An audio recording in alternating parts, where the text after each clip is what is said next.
Pinalilinaw ng prosecution sa International Criminal Court ang papel ng 6 na abogadong Pilipino sa kaso ni dating Pangulong Rodrigo Roa Duterte.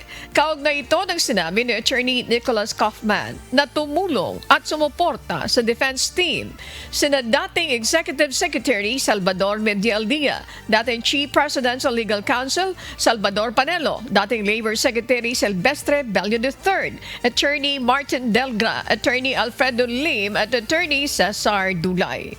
Katwiran ng prosecution, pwede kasing makakuha ng confidential na mga records ng kaso ang 6 kaya't dapat maging malinaw kung kasama sila sa defense team ng dating Pangulo. Gate pa ng prosecution, kung hindi naman opisyal na miyembro ng defense team ang 6 na abogado, hindi dapat sila magkaroon ng access sa confidential na mga records ng kaso at mga sinusumite sa korte.